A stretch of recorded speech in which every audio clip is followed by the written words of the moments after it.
ओम अज्ञानतिमिरान्धस्य ज्ञानाञ्जनशलाकया चक्षुरुन्मीलितं येन तस्मै श्रीगुरुवे नमः।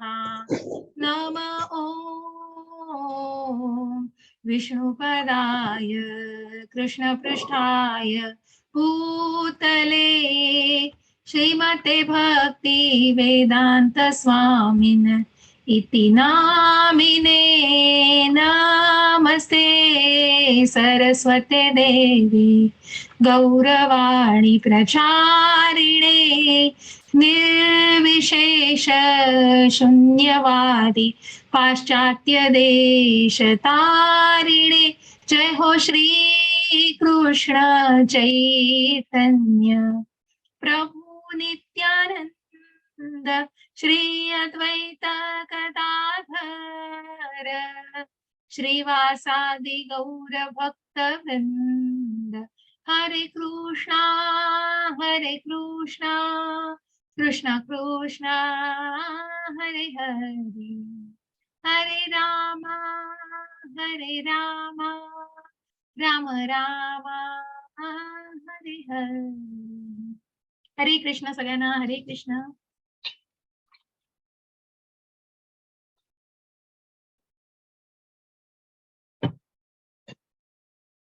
तर आपण या ज्ञान योगाच्या अध्यायाला सुरुवात करतो आहोत। मग थोडीशी उजळणी आणि आपण याची माहिती कालच्या 12व्या अध्यायात सुंदर अशा भक्ती योगाच्या शेवटच्या टप्प्यावर आपण भक्ताविषयी माहिती घेतली, भक्तीच्या सेवा बघितल्या। मग त्या भक्तीच्या सेवा जसं मी म्हटलं की ती लिंक मी 1-2 दिवसामध्ये तुम्हाला टाकणार आहे की ज्या प्रकारे जे भक्तीच्या सेवा, मग ज्याच्यामध्ये अनन्य भक्ती आहे, साधना भक्ती आहे, जसे भगवंताने ऑप्शन्स दिले तो भगवंत ऍडजस्ट करायला तयार आहे। तुम्ही फक्त त्या आध्यात्मिक मार्गावरती यायचंय आणि त्या आध्यात्मिक मार्गावरती स्वतःला मार्गस्थ करून ती प्रगती साधायची। मग ती टप्प्याटप्प्याने साधली जाईल। कुठेतरी बेबी स्टेप्स म्हणतो तशी टप्प्याटप्प्याने। जसं मी एका गाडीचं उदाहरण दिलं की मग तो ट्रेनर असा पहिल्याच दिवशी तुम्हाला हायवेवर सोडून देईल का? नाही, शक्यच नाही हो। काय होईल त्याचा परिणाम? त्याचा परिणाम ऍक्सिडेंट होईल, काहीतरी चुकीचं होईल ना। आणि म्हणून ते शक्यच नाही। आणि ज्या गोष्टीचं ज्ञान, आणि म्हणूनच जेव्हा तो काही ट्रेनर असतो, तो शिकवतोय त्याचं पूर्णपणे ज्ञान घेऊन कुठे काय आहे, कशा प्रकारे त्याचा वापर करायचा आहे, मग तो ABC पासून अगदी ऍक्सिलेटर, ब्रेक आणि क्लच पासून तुम्हाला कशा प्रकारे मग ते गाडीला कुठे बघायचंय, काय करायचंय, या सगळ्या गोष्टी किती महत्वाच्या आहेत। तरच तुम्ही तेवढ्या दिवसांनी जेव्हा त्याचं ज्ञान घ्या, ते ज्ञान घेतल्यानंतर मगच तुम्ही त्याच्यामध्ये एक्सपर्ट होऊ शकाल, तुम्ही त्याच्यामध्ये निश्चित निपुण होऊ शकाल। हे महत्वाचं आहे। आणि म्हणूनच मग जाणायचंय की का हो कर्मयोगानंतर, भक्ती योगानंतर का बरं हा ज्ञान योगाचा टप्पा आलाय? काही सांगू शकता? इथे समोर तर लिहिलंच आहे। मग तुमच्या ज्ञानाने तुम्हाला काही जाणवतंय किंवा तुम्हाला काही समजतंय? भक्तीला ज्ञानाचा पाया असेल तर ती भक्ती कळसापर्यंत पोहोचू शकते।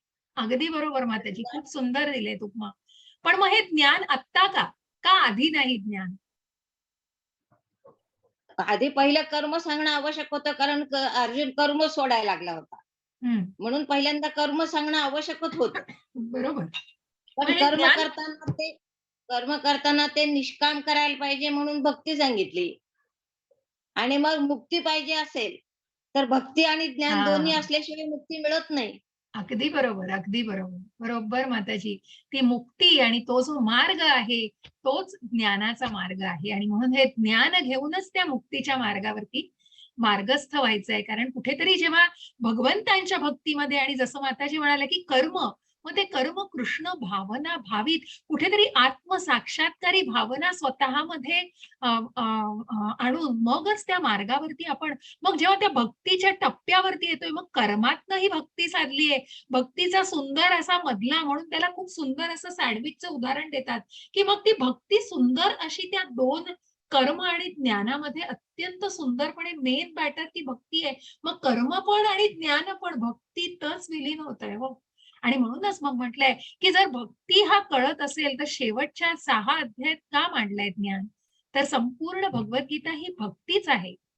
आणि पहिले 6 अध्याय कर्मातून भक्ती कशी मिळवायची, मग ते कर्म भगवंतांना कसं अर्पण करायचंय आणि ते कर्म निष्काम कसं करायचंय, अकर्म कसं झालं पाहिजे, यातूनच ती भक्ती सांगितली जाते. शेवटच्या 6 अध्यायाद्वारे काय केलं जातंय, तर भक्तीचीच मग त्या ज्ञानाद्वारेच कुठेतरी मधले जे भक्तीचे अध्याय, मग ती भक्ती कशी मिळवायची आहे, मग त्या भक्तीच्या सेवा आपण जाणलेल्या आहेत.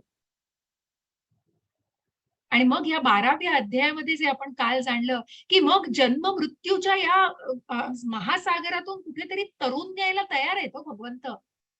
पण त्या आत्मसाक्षात्कारी भावनेमध्ये कुठेतरी त्या आध्यात्मिक मार्गावरती जेव्हा कुठेतरी हे रिअलाईज होतं, जेव्हा ही कुठेतरी जाणीव होते, जेव्हा तो समतोल साधला जातो आणि जे कर्म आहे ते भगवंतांसाठी केलं जातं, तेव्हा निश्चितच भगवंत आहेत हो. जे भगवंतांनी सांगितलं योगक्षेमम वहाम्यहम, पुढेही आपल्याला जाणायचंय, की मग भगवंत त्या भक्तीचं रक्षण तर करतातच आहे. भक्त भगवंतांसाठी नेहमीच विशेष आहे. आणि म्हणूनच त्या भक्तांना मग ती भगवंतांना ते जाणलेलं आहे भगवंतांनी आणि म्हणूनच ते निश्चितच त्या जन्म, मृत्यू, जरा, व्याधी आणि मग त्या महासागरातून तरुण यायला, कुठेतरी पार करायला भगवंत आहे. आणि म्हणूनच मग या 13व्या अध्यायापासून आपल्याला जाणायचंय, की या भौतिक जगात मग ही भक्ती जाणलेली आहे, भक्तीच्या सेवा जाणलेल्या आहेत. पण हे सगळं जाणून मग ते आचरण कसं करायचंय? ते आचरणात कसं आणायचंय? आणि म्हणूनच या भौतिक जगामध्ये या ज्या प्रकृतीमध्ये, या भौतिक प्रकृतीमध्ये आपण जगतोय, ते आपण या त्रिगुणांच्या प्रभावाखाली जगतोय.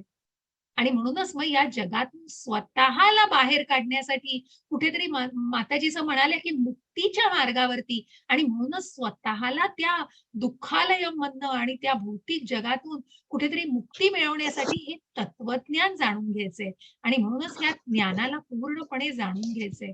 काय आहेत हे त्रिगुण? मग उद्याच्या अध्यायामध्ये आपल्याला त्रिगुणांचा पूर्ण एक मिनिट हं. थोडे आवाज येऊ देऊ नका. म्यूट ठेवा स्वतःला. आणि हाच तो ज्ञानाचा उपयोग घेऊन अलिप्त राहण्यासाठी आणि कृष्णाशी आसक्त होण्यासाठी. मग ती अनर्थ निवृत्ती, अनासक्ती कशापासून? तर त्या भौतिक जगापासून. आणि मग मग कृष्णाकडे आसक्ती, कृष्णाकडे भाव, तो जो भक्तीचा भाव आहे, प्रेमाचा भाव आहे, तो कृष्णाकडे आसक्त होणं. आणि म्हणून जेव्हा आपण भक्ती प्राप्त करण्यासाठी ज्ञानाचा उपयोग करतो, तेव्हा तो भक्तीचाच एक भाग बनतो. या ज्ञानाचं जे आचरण करायचंय, की भक्तीच्या मार्गावरती मग जे सगळे मार्ग दाखवलेत हो, ते कुठेतरी भक्तीमध्येच ती जी शिडी बघितली आपण, ती लॅडर बघितली. मग जिथे कुठेतरी कर्मयोग आहे, अष्टांग योग आहे, सांख्य योग आहे आणि अनेक योग, पण ते टप्प्याटप्प्याने नेतायत त्या समाधी अवस्थेकडे. म्हणून हा जो भक्तीचा मार्ग आहे, हा ज्ञानाचा उपयोग करून जो भक्तीचा मार्ग, मग कर्म, ज्ञान आणि भक्ती एकमेकांशी संलग्न कसे आहेत, हेही आपण पहिल्या अध्यायापासून, दुसऱ्या अध्यायापासून आपण ज्ञानाला तर सुरुवात केलीच आहे हो. आणि हे ज्ञान कुठे संपतच नाही. कारण जे काही आपण भगवंतांचा उपदेश घेतोय, हे सगळं ज्ञान मिळतंय. हा ज्ञानाचा खजिना दुसऱ्या अध्यायापासून भगवंतांनी उघडलेला आहे. परंतु आता हे जे ज्ञान घ्यायचंय, भगवंत सांगतायत, मग हे ज्ञान जेव्हा तू घेशील, तेव्हा तुझ्याकडे काहीच राहणार नाही आता जाणून घेण्यासाठी. कारण मग या ज्ञानाचं इतकं महत्व आहे, की या ज्ञानाला जाणून घेऊनच तू स्वतःला मुक्तीच्या, मग जर पुन्हा या भक्ती या या जन्म-मृत्यू, जरा-व्याधीच्या पुन्हा या मृत्यूलोकामध्ये परतून यायचं नसेल, तर निश्चितच तुला ते ज्ञान आचरणात आणून त्या भक्तीच्या मार्गावर स्वतःला मार्गस्थ करायचंय. आणि मग या ज्ञानाला काय जाणायचंय? मग हे ज्ञान कशाबद्दलचं आहे? मग हा जो ज्ञान योग सुरुवात झाली आहे, त्याच्यामध्ये आपल्याला काही संज्ञा, 13वा अध्याय म्हणायला थोडासा कठीण आहे, पण खूप सुंदर अध्याय आहे हो. म्हणजे जर जाणून घेतलात, तो मी जे शिकवते ते प्रत्येक शब्दाला जाणून घ्या आणि पुढे जाऊन प्लीज त्यांचं, प्रभुपादांचं तात्पर्य म्हणजे पूर्ण अध्याय नीट वाचा. मग भले श्लोक तुम्हाला जमतील तसे वाचा, परंतु तो अध्याय शब्द वाचा. निश्चित ते आत्मसात करायला मदत करेल तुम्हाला. मग आपल्या स्लाइड्स आहेत, माझं रेकॉर्डिंग असेलच. आणि म्हणून हे जे संज्ञा आहेत, या संज्ञा जाणून घ्यायच्या आहेत. अर्जुनाला पडलेले प्रश्न 18व्या अध्यायापर्यंत संपत नाहीयेत, कारण ते ज्ञान संपणारच नाहीये. या ज्ञानाला निश्चितच अक्षरशः म्हणजे आपण म्हणतो ना झऱ्यासारखं वाहत आहे आणि आपण ते आत्मसात करायचं, आपल्याला जितकं घेता येईल तितकं आपण ते जाणून घ्यायचं आहे. असं हे सुंदर ज्ञान देताना भगवंत सांगतायत. मग 6 प्रश्न विचारलेले आहेत अर्जुनाने याच्यामध्ये. मग अर्जुनाचे प्रश्न काय आहेत? तर त्या प्रश्नांच्या ऐवजी आपण ह्या चार्टमध्येच मग प्रकृती काय आहे? पुरुष काय आहे? क्षेत्र काय आहे? क्षेत्रज्ञ काय आहे? ज्ञान म्हणजे काय आहे? आणि हे ज्ञानाचं ज्ञेय म्हणजे काय आहे? मग ही प्रकृती काय हो? जे आपण बघितलं ईश्वर, प्रकृती, जीव, काळ आणि कर्म हे 5 विषय तर आपण आधीच बघितले, की जे गीतेचे विषय आहेत, या 5 विषयांवर आधारित भगवद्गीता आहे. त्यापैकी ही प्रकृती म्हणजे ही भौतिक प्रकृती. हे जे अधिभूत आपण जाणलं, अधिभूत ज्या 8व्या अध्यायामध्ये आपण जिथे मृत्यूबद्दल, मग मृत्यूबद्दल चर्चा आज खूप सुंदर असं भागवतामध्ये पण नामनिष्ठ प्रभूजींनी सांगितलं, की मग का चर्चा केली पाहिजे. पुन्हा उठून मी त्याच अध्यायात जाणार नाही आता, पण 8व्या अध्यायाविषयीच होतं ते, की अंतकालेच मामेच, की तुम्ही कशा प्रकारे मृत्यूच्या वेळी भगवंतांचं स्मरण करू शकता याबद्दल प्रभूजींनी खूप सुंदर सांगितलं. भागवतामधला श्लोकही सांगितला आणि त्याबद्दल पूर्ण विश्लेषण केलं. आणि म्हणून ह्या श्लोकावरच मला आठवलं आणि त्याच्यामध्येच ती संज्ञा आहे म्हणून तो अधिभूत. अधिभूत म्हणजेच भौतिक प्रकृती, निसर्ग. मग हा पुरुष कोण आहे? प्रकृती हिला कुठेतरी स्त्रीचं रूप दिलंय आणि हा पुरुष म्हणजे भोक्तारम यज्ञ तपसाम सर्व लोक महेश्वर हो, तो भोक्ता आहे. पुरुष भगवंत प्रत्यक्ष पुरुष आहेत आणि प्रकृतीचा उपभोग घेणारा. मग कोण भोगता आहे? तर मी भोगता आहे, तर मग त्याच्याबरोबरचे भोगही भोगा. परंतु भोगता हे भगवंताला, की ज्याच्यामुळे हे सगळं मिळतं आहे, ती कृतज्ञतेची भावना. मग हे क्षेत्र काय आहे? तर हे शरीर आहे. हे जे शरीर आहे, जे आपण आत्मा नाही, शरीर नाही, आत्मा आहोत, ती जी पंचमहाभूतांनी आणि अनेक आपल्याला आज 24 तत्व जाणून घ्यायचे की ज्याने हे क्षेत्र बनलेलं. मग क्षेत्रज्ञ कोण आहेत? तर 2 क्षेत्रज्ञ आहेत. की या क्षेत्राला जाणणारा, स्वतःच्या क्षेत्राला जाणणारा तो आत्मा आणि सर्व क्षेत्रांना जाणणारा तो परमात्मा. आणि मग ह्या क्षेत्र आणि क्षेत्रज्ञाला समजून घेणं हेच ज्ञान आहे. हे ज्ञान मग ज्या परमात्मा जो हृदयामध्ये निवास करतो, मग ज्याला बघायचंय, ज्याला जाणून घ्यायचं आहे, ते ज्ञानाचं ध्येय म्हणजे काय? तर ज्ञेय. आणि ते ज्ञेय म्हणजे परमात्म्याला जाणायचंय. आणि म्हणून या ज्ञानातून काय घ्यायचंय? तर ते ध्येय जे आपण जसं म्हटलं संबंध, अभ्युदय आणि प्रयोजन, प्रत्येक गोष्टीचं काहीतरी. मग हे अध्ययन शिकायला आला आहात, भगवद्गीतेचं अध्ययन करता आहात, काहीतरी ध्येय आहे मनामध्ये, काहीतरी जाणायचंय, कुठलं तरी औत्सुक्य आहे, कुठले तरी प्रश्न आहेत, त्यांची उत्तरं जाणायची आहेत. आणि म्हणून प्रत्येक गोष्टीला ध्येय, तसं या ज्ञानाचं ध्येय हे ज्ञेय म्हणजेच परमात्मा. हरे कृष्ण माताजी. हरे कृष्ण माताजी. अर्जुन म्हणाला, हे माझ्या प्रिय कृष्णा, मला प्रकृती, स्वभाव, पुरुष, भोग घेणारा आणि क्षेत्र आणि क्षेत्रज्ञ जाणणारा आणि ज्ञान आणि ज्ञेय जाणून घ्यायचे आहे. परमपुरुष भगवंत म्हणाले, हे कुंतीच्या पुत्रा, या शरीराला क्षेत्र म्हणतात आणि जो या शरीराला जाणतो त्याला क्षेत्रज्ञ म्हणतात. हरे कृष्ण माताजी. हरे कृष्ण. जे आपण त्या चार्ट मध्ये वाचलं तेच हे आहे. मग मग बघा, काय या क्षेत्राला, जसं आपण आधीच्या पहिल्याच गोष्टीमध्ये जाणलेलं आहे, की मग काय हे जाणून घ्यायचं आहे आणि काय या ज्ञानाची आवश्यकता आहे. मग आपण जे म्हणालो, एक सेकंड ना,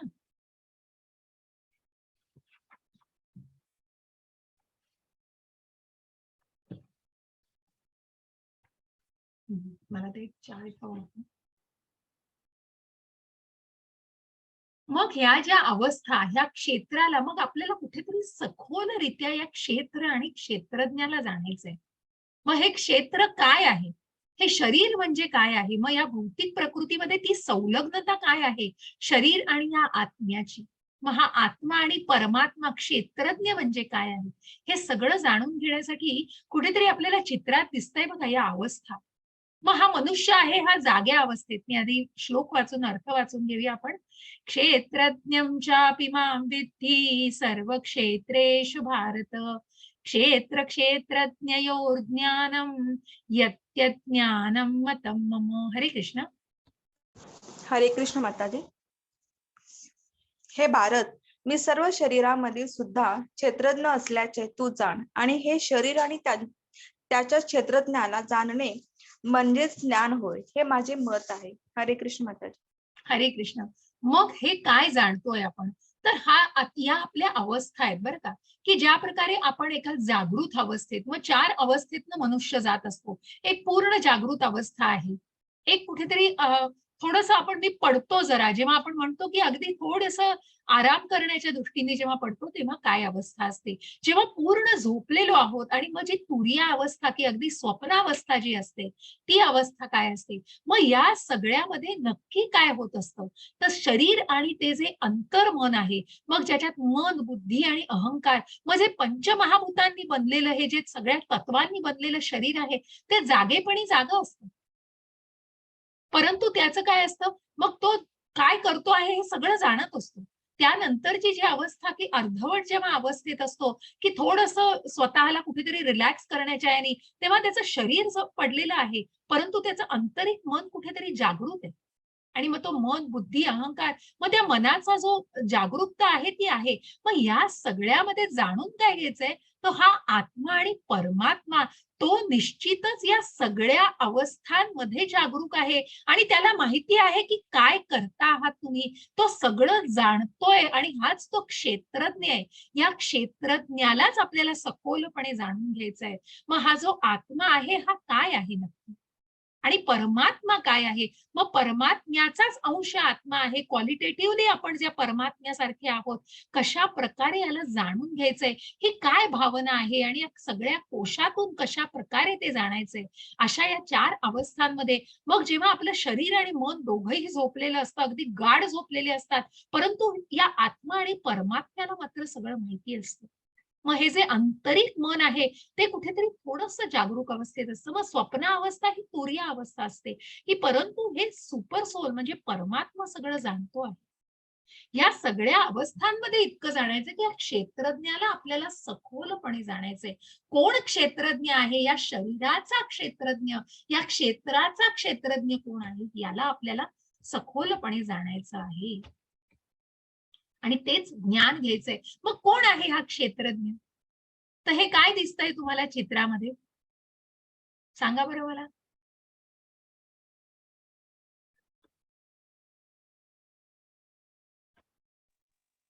हे मोठं शेत दिसतंय आणि त्याच्यावरती आकाश आहे पसरलेलं, आणि ते बरोबर. शेताला एका बाजूला कुंपण आहे.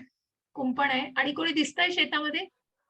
हा, एक मनुष्य उभा राहिलेला दिसतोय. बाकी आणखी काहीतरी आणि बारीक कोपऱ्यात बारीक काय आहे? मजूर आहेत का कोण आहेत, कोपऱ्यात काय मजूर आहे? आहेत का कोण आहेत ते समजत नाहीये. हा, एकच व्यक्ती आहे. बरोबर आहे म्हणते प्रभूजी. हा, एक आणि मग व्यक्ती मध्ये कोपऱ्यात उभी काय आहे. आहे? उजव्या कोपऱ्यात काय आहे? भगवान दिसत आहेत. भगवान दिसत आहेत. हा, उजव्या बरोबर. कोपऱ्यात वरती भगवान सूर्यदेव. दिसत आहेत. अगदी बरोबर. मग हे काय जाणायचंय, तर हे जे क्षेत्र बघा, की शेताची उपमा दिलीये. मग या शेताला जाणणारा हा जो शेतकरी आहे, हा त्याच्या क्षेत्राला जाणतोय. शेतकरी आपल्या शेताला जाणतोय, इतर क्षेत्राला नाही तो जाणत. पण हा जो सूर्यदेव आहे, मग ज्या सगळीकडे ज्यांनी प्रकाश दिलेला आहे, तो निश्चितच सगळ्या क्षेत्रांना जाणतोय. तो भगवंत, तो परमात्मा सगळ्या क्षेत्रांना जाणतोय. हे आपल्याला एक शरीर आणि आत्मा परमात्म्याच्या रूपात जाणून घ्यायचंय. मग हे जे शरीर आहे, त्या शरीराला जाणणारा, ज्याच्या त्याच्या शरीराला जाणणारा हा त्याचा आत्मा आहे.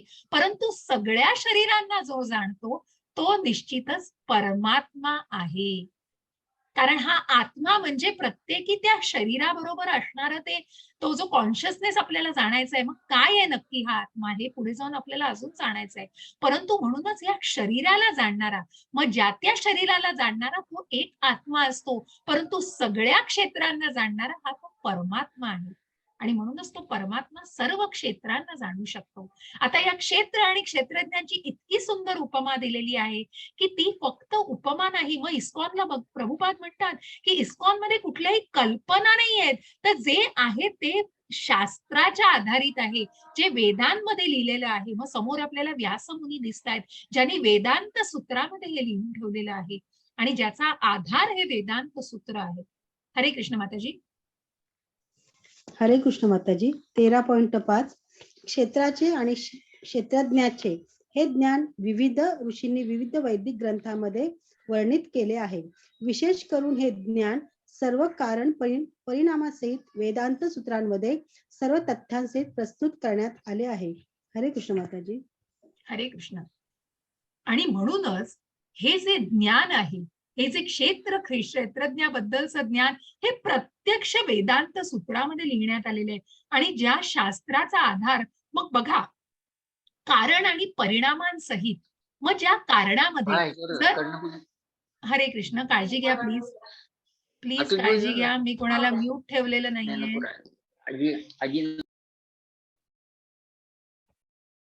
आणि म्हणूनच मग या क्षेत्राला आणि क्षेत्रज्ञाला संलग्नता म्हणून जाणण्याचं हे जे कारण आणि परिणाम, मग जे काही कारण आहे, प्रत्येक गोष्टीला काही कारण आणि त्याचे परिणाम आपण जाणतो. फॉर एक्झाम्पल, आपण एखादे उदाहरण घ्यायचं म्हटलं तर मग एखाद्या मुलाला जन्म द्यायला त्याचे वडील कारणीभूत असतात आणि त्याचा मुलगा हा वडिलांसारखा दिसत असतो. मग वडील मुलासारखे दिसतात असं म्हटलं नाही जात, कारण काय असतं की वडिलांचा अंश या मुलामध्ये आहे, पण मुलामध्ये वडिलांचा अंश आहे, परंतु मूल हे वडिलांसारखं आहे हे सांगण्याचा परिणाम आपण वेगळ्या प्रकारे सांगतो. मग आपण त्या वडिलांमध्ये मूल आहे असं सांगतो का? तर नाही, कारण कुठेतरी ओरिजिन काय आहे, कुठेतरी मूळ काय आहे. आणि म्हणूनच इथे सांगायचं की मूळ हे भगवंत परमात्मा, ज्या परमात्म्याचा हा आत्मा अंश आहे. आणि म्हणून या कारण परिणामांसहित वेदांत सूत्रामध्ये जे काही भगवंतांनी प्रत्यक्ष सांगितलेलं आहे, जे ऍब्सोल्यूट ट्रूथ आपण म्हणतो की जे सत्य, त्या सत्याच्या आधारित, आणि मग याला शास्त्राचा आधार आहे. या सर्वाला शास्त्राचा आधार आणि आपल्या ज्या वेदांमध्ये लिहून ठेवलेलं आहे, हे प्रत्यक्ष व्यासमुनींनी आपल्याला इथे समोर दिसत आहे. आणि त्याला कुठेतरी आधार देण्यासाठी ही गोष्ट इथे उल्लेखली गेलेली आहे की वेदांत, मग शेवटी वेदांना म्हणजे आपण सामवेद, यजुर्वेद, अथर्ववेद, ऋग्वेद हे सगळे वेद जाणतो. या वेदांना जाणलं, पण जिथे कृष्णालाच जाणलं नाही तर त्या वेदांना काय जाणलं हो? वेदांत म्हणजे वेदांचा अंत हा भगवंत आहे. या परमेश्वराला जर जाणलं नाही तर काय वेदांचा अभ्यास केला, कशाचा अभ्यास केला? मग जर ती भावनाच जाणली नाही तर त्या अभ्यासाचा काय उपयोग आहे? मग त्या ज्ञानाचा काय उपयोग आहे? हे जाणण्याचा प्रयत्न करा. आणि म्हणून या कारण परिणामांसहित वेदांत सूत्रामध्ये सर्व तथ्यांसहित हे क्षेत्रज्ञाचं कन्सेप्ट जो आहे हा प्रस्तुत करण्यात आलेला आहे, तो लिहिण्यात आलेला आहे. तर थोडक्यात मी सांगितलं, आपण भागवतामध्ये अजून याविषयी जाणून शकू. आणि म्हणूनच मग कुठेतरी ही जी भावना, जसं मी म्हटलं की या कारण परिणामांसहित, मग ही जी भावना, जी आपण म्हटलं की या मुलाचं आणि वडिलांचं उदाहरण जेव्हा दिलं तेव्हा ते मूल वडिलांसारखं दिसतं, वडील मुलासारखे दिसतात असं नाही म्हटलं जात, कारण वडिलांमध्ये मुलाचं नसतं अंश, तर मुलांमध्ये वडिलांचा अंश असतो. ज्या कृष्णाचा अंश आपल्यामध्ये आहे, ज्या परमात्म्याचा अंश आपल्यामध्ये आहे, त्या अंशाची कशा प्रकारे भावना, तर त्या ज्या आत्म्याची भावना, मग जो कॉन्शियसनेस आहे, तो कॉन्शियसनेस हा सर्व शरीरभर, सर्व क्षेत्रभर पसरलेला आहे. हे आपल्याला पुढे पुढे अजून विश्लेषित करून जाणायचं आहे. मग जो आत्मा इतका सूक्ष्म की जो केसाच्या टोकाच्या एका 10,000 इतक्या भागा एवढा आहे, तो इतका अत्यंत सूक्ष्म आत्मा या परमात्म्याचा अंश आहे. आणि या आत्म्याची ही जी भावना आहे, मग जी भावना पूर्ण शरीरभर, क्षेत्रभर पसरलेली आहे, त्या भावनेला आपल्याला जाणून घ्यायचं आहे. मग ही भावना कशा प्रकारे आहे बघा. मग या आत्म्याची भावना, मग याच्यामध्येच आपल्याला कुठेतरी आध्यात्मिक उन्नती जाणायची, या आध्यात्मिक मार्गावरची प्रगती या कोशांमधून जाणायची. मग हा जो कोश आहेत, हे 5 कोशांमध्ये विभागले गेलेले आहेत. या आत्म्याचे जे हे मार्ग आहेत आणि या आत्म्याचं असणं, म्हणजे ती भावना असणं, तो कॉन्शियसनेस असणं, हे 5 कोशांमध्ये विभागले गेलेले आहे. मग त्यापैकी पहिला टप्पा काय आहे, तर अन्नमय कोश, की जिथे मनुष्य देहधारी भावनेमध्येच आहे, अजून आत्माधारी भावनेमध्ये नाही आलेला आहे अजून, कारण तो देहाशीच निगडीत जे काही, मग जे अन्न ग्रहण केलेलं जात आहे, ते अन्न ग्रहण करण्याने आत्म्याला नाही तर देहाला छान तृप्ती मिळतीये, कारण कुठेतरी त्या मटेरियल भौतिक जगामधल्या सगळ्या त्या गोष्टींना उपभोगायचंय. म्हणून हा सर्वात लोएस्ट, सर्वात खालचा असा हा कोश आहे. मग त्याच्या वरती आपल्याला प्राणमय कोश दिसतो. मग जो प्राणमय प्राण, मग इथे या प्राणामध्ये झालं बघा की जिथे आपण बघतो प्राण, मग अपान, उदान, व्यान, समान, या सगळ्या गोष्टी हे या ज्या सगळ्या हवेच्या हे जे भाग आहेत, या सगळ्याचं जे संतुलन राखलं जातं, मग कुठेतरी अन्नमय कोशातून प्राणमय कोशात, मग या प्राणाला कुठेतरी नियंत्रित केलं जातं. या आपण जे अष्टांग योगामध्ये बघितलं की जे यम, नियम, प्रत्याहार, ध्यान, समाधीस्थ अवस्था कशी येते, कारण कुठेतरी प्राणायाम सुद्धा मध्ये केलं जातं. या प्राणाचा आयाम करून मग तो प्रत्याहार आणि या गोष्टींच्या ज्या माध्यमातून गेलं जातं, तो योगी, तो जो अष्टांग योगी हा कुठेतरी प्राणमय कोशामध्ये असतो. म्हणजे कुठेतरी तो प्राणाशी निगडीत असतो. कुठेतरी वरच्या भागावर अन्नमय कोशाच्या थोडं वर जाऊन तो प्राणमय कोशापर्यंत आलेला असतो. मग या प्राणमय कोशाच्या पलीकडे काय हो वरती, तर मनोमय कोश, ज्ञानमय कोश. मग हे ज्ञान, मन, मन म्हणजे काय, मग कुठेतरी जी ज्ञानेंद्रिय, मन, बुद्धी, अहंकार या ज्या गोष्टी नियंत्रित केल्या जातात, मग मनाने काय काय नियंत्रित केलं जातं, तर इंद्रिय नियंत्रित केली जातात. म्हणजे ज्ञानेंद्रिय आहेत, ज्ञानाची इंद्रिय. जाणून घ्या, अगदी अगदी व्यवस्थित जाणून घ्या. मी प्रयत्नपूर्वक अजून जरा साधं करण्याचा प्रयत्न करते की जे तुमच्या शब्दात तुम्हाला सांगता यावं. आणि म्हणून या मनोमय, मग कुठेतरी अन्नमय देहधारी भावनेतनं कुठेतरी प्राणमय कोशातून कुठेतरी मनोमय, मग त्या मनाला, त्या ज्ञानेंद्रियांना, मनाला, बुद्धीला कुठेतरी नियंत्रित करता येते. मग ती बुद्धी अजून पुढे आहे, पण तो मन, मग या मनाला, मग ज्ञानेंद्रिय आणि मन याला कुठेतरी नियंत्रित केलं गेलेलं. हा जो तिसरा कोश आहे हा मनोमय कोश. त्याच्याही पलीकडे जाऊन जेव्हा हे ज्ञान घेऊन ते अप्लाय केलं जातं, जो 7वा अध्याय बघितला आपण, ज्ञान विज्ञान योग, आणि तिथे आपल्याला जाणायचंय की या विज्ञानाला, म्हणजे या मनाच्या वर जी बुद्धी आहे, ती बुद्धी कुठेतरी सत्सत विवेक बुद्धी, आणि म्हणूनच ती कुठेतरी हे ज्ञान आत्मसात करून ते आचरणात आणण्याचा प्रयत्न करते. अशी ही बुद्धी, मग जिथे ज्ञानेंद्रिय आहेत, मन आहे, बुद्धी आहे, आणि सर्वात शेवटी त्या आनंदमय कोशात जायचंय, जे भगवंताला आपल्याला त्या आनंदमय कोशामध्ये बघायचंय, जिथे परमात्म्याचा निवास आहे. आणि अशा या ठिकाणी सच्चित आनंद की सतत शाश्वत आहे, सर्व ज्ञान पूर्ण आहे आणि आनंदमय आहे. भगवंताला आपल्याला कुठेतरी याच कोशामध्ये बघायचंय.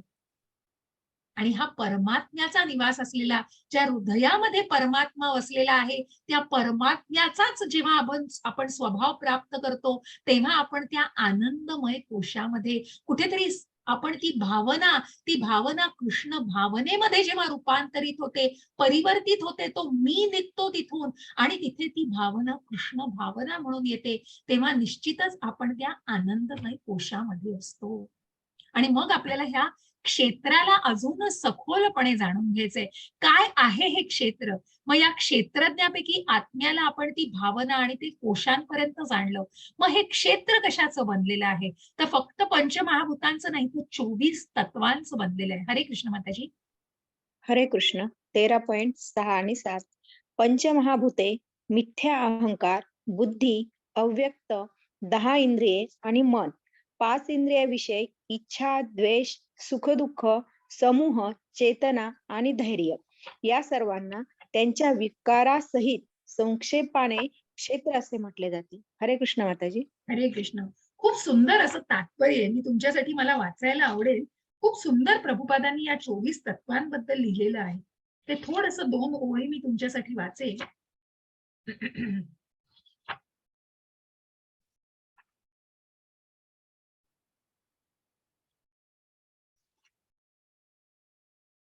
मग बघा की हे क्षेत्र कशाचं बनलंय, तर पंचमहाभूत, की जी पृथ्वी, आप, वायू, जल, अग्नी या सगळ्या पंचमहाभूतांबरोबर जो अहंकार, मग जे अंतर्मन आहे, हे झाले 5 पंचमहाभूत. मग झालं अहंकार, मग जे मन, अहंकार आणि बुद्धी, त्यापैकी हा मिथ्या अहंकार. मग बुद्धी आली. अव्यक्त, मग जे 3 गुणांनी जे अव्यक्त आहे, ज्याच्यावर त्रिगुणांचा प्रभाव आहे, असं हे अव्यक्त स्वरूप. त्यानंतर 5 कर्मेंद्रिय, 5 ज्ञानेंद्रिय. मन, ज्या मन, बुद्धी, अहंकारापैकी मन, 5 इंद्रिय विषय बघा, जे 5 इंद्रियांविषयी, ज्या ज्ञानेंद्रियाचे इंद्रिय विषय आहेत, जे स्पर्श आहे, दृष्टी आहे, कानाने ऐकणं आहे, नाकाने वास घेणं आहे, जिभेने ती चव घेणं आहे, हे सगळे इंद्रिय विषय आहेत. आणि मग त्याच्याही पलीकडे अजून इच्छा, द्वेष, सुख, दुःख, समूह, चेतना, धैर्य, या सर्वांना त्याच्या विकारांसहित, मग ह्या ज्या इंद्रिय विषयांच्या वासनांसहित आणि विकारांसहित संक्षेपाने त्याला 24 तत्वांचं बनलेलं क्षेत्र म्हटलेलं आहे. अशा प्रकारे नुसते ते ज्ञानेंद्रिय, कर्मेंद्रिय पण नाही, नुसती पंचमहाभूत पण नाही, नुसतं मन, बुद्धी, अहंकार, अंतर्मन पण नाही, तर या सगळ्याच्या विकारांसहित संक्षेपाने याला क्षेत्र असं म्हटलेलं आहे. असं हे क्षेत्र म्हणजे शरीर आहे मनुष्याचं. अशा या ज्ञानाला बघा की मग या क्षेत्र आणि क्षेत्रज्ञाला आपण जाणतो आहोत. ज्या क्षेत्रज्ञाला आपण आधी जाणलं, ज्या कोशातून आपण आत्म्याचं स्वरूप जाणून घेतलं, जी भावना जाणून घेतली, त्याच प्रकारे क्षेत्राला सुद्धा आपण 24 तत्वांचं बनलंय हे जाणलं. मग या क्षेत्र आणि क्षेत्रज्ञाची संलग्नता काय आहे हे आपल्याला ज्ञानातून घ्यायचंय. मग ज्ञानम म्हणजे काय, तर या दोघांना जाणल्याचं जे ज्ञान आहे. हरे कृष्ण. कोण वाचणार? आवाज प्लीज आवाज येऊ देऊ नका, खूप डिस्टर्बिंग होतं. खूप छान आणि महत्वाचा अध्याय आहे. हरे कृष्ण. 13.8-12 नम्रता, निरअहंकार, अहिंसा, सहनशीलता, सरळपणा, आध्यात्मिक गुरुला शरण जाणे, पावित्र्य, स्थैर्य, आत्मसंयमन, इंद्रिय विषयांचा त्याग, मिथ्या, अहंकारारहित, जन्म, मृत्यू, जरा, व्याधी इत्यादी मधील दुःख दोष जाणणे, अनासक्ती, घरदार, पत्नी, मुले, बाळे इत्यादी पासून अनासक्ती, इष्ट आणि अनिष्ट गोष्टीमध्येही समचित्त राहणे, माझी निरंतर आणि अनन्य भक्ती, एकांत वासात राहण्याची उत्कट इच्छा करणे, सामान्य लोकांपासून अलग होणे, आत्मसाक्षात्काराच्या महत्वाचा स्वीकार करणे आणि परम सत्याचा तत्वज्ञानात्मक शोध, हे सर्व ज्ञान आहे असे मी घोषित करतो. या व्यतिरिक्त जे काही आहे ते सारे अज्ञानच आहे. हरे कृष्ण माताजी. हरे कृष्ण. खूप सुरेख. तसं मी म्हंटल ते हे दोन तीन वाक्य तुमच्यासाठी वाचते जी क्षेत्राला सांगते. मग महर्षींच्या प्रमाणभूत विधानावरून वेद आणि वेदांत सूत्र, बघा या वेदाचा आधार आहे. मग आपल्या वेदांचा अभ्यास जो करेल, जो हे अजून सखोलपणे जाण्याचा प्रयत्न करेल, त्याला निश्चितच हे ज्ञान अजून सखोलपणे मिळेल. आणि यावरून या जगताचे घटक हे पुढील प्रमाणे: पृथ्वी, आप, तेज, वायू, आकाश ही पंचमहाभूत. मग पुन्हा मी तेच उद्देशलेलं सांगितलं, पण कशा प्रकारे ज्ञानेंद्रिय, कर्मेंद्रिय या सगळ्यांना मिळून ही 24 तत्व आहेत आणि या सगळ्या समूहाला क्षेत्र म्हटलंय. जर मनुष्याने या 24 तत्वांचे पृथक्करणात्मक अध्ययन केले तर तो क्षेत्राचे स्वरूप जाणू शकतो. त्यानंतर इच्छा, द्वेष, सुख, दुःख हे स्थूल शरीरातील पंचमहाभूतांचे प्रतीक असणारे विकार आहेत. चेतना आणि ध्वनीद्वारे प्रतीत होणारी जीवन लक्षणं ही सूक्ष्म देहाची, अर्थात मन, बुद्धी आणि अहंकार यांची प्रकटावस्था आहे. या सूक्ष्म तत्वांचा समावेश या क्षेत्रामध्ये होतो. बघा हे जे विकार आहेत, मग या सगळ्याला धरलेलं आहे. सगळ्याला काय म्हणतात, त्याला कन्सिडर करून, सगळ्यांना जाणून घेऊन, सगळ्याला व्यवस्थितपणे गृहीत धरून त्याचं जेव्हा पृथक्करणात्मक अभ्यास केला जातो तेव्हा त्या क्षेत्राला सविस्तरपणे जाणलं जातं. आणि म्हणून मग हे जे गुण आता माताजींनी वाचले, हे सगळे गुण आधीही बघा, जेव्हा आपण दुसऱ्या अध्यायामध्ये स्थिता धीर मुनीबद्दल बघतो, मग पंडिता समदर्शिना, जो एक दुर्मिळ आत्मा, ज्या 6व्या अध्यायामध्ये आपण योग्याला बघितलं आणि ज्यांनी समाधीस्थ अवस्था गाठलेली आहे, अशा योग्याचे सुद्धा गुण आपण हेच जाणले. आणि मग या भक्तीच्या टप्प्यावर जेव्हा कालच्या अध्यायामध्ये एक उत्तम भक्त भगवंतांना काय प्रिय आहे हे जेव्हा भगवंतांनी सांगितलं, तेव्हा त्या प्रिय भक्ताचे गुणही हेच आहेत. या सगळ्या ज्ञानाला बघा, सगळ्याचं सार एकच आहे आणि म्हणून या ज्ञानामध्ये ते जाणून घ्यायचं आहे.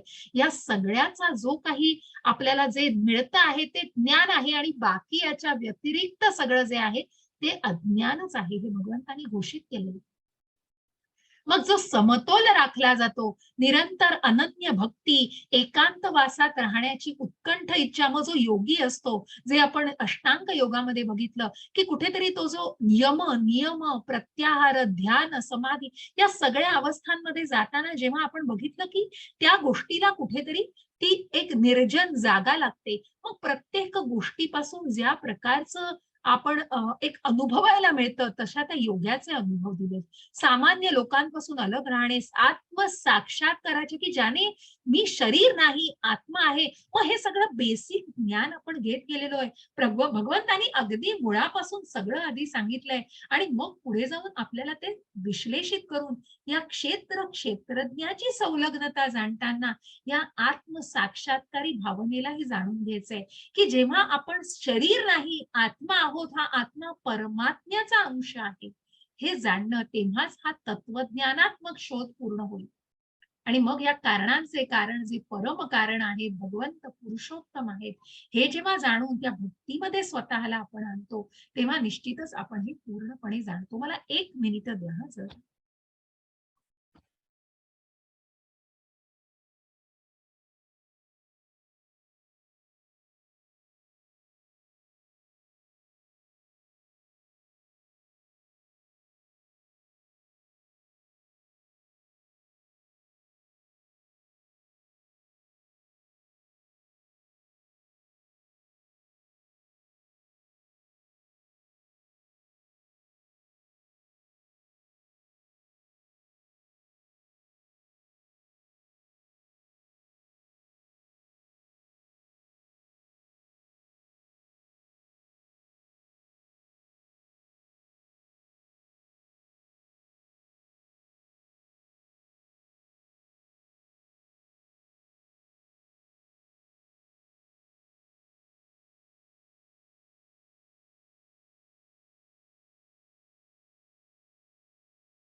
हरे कृष्ण.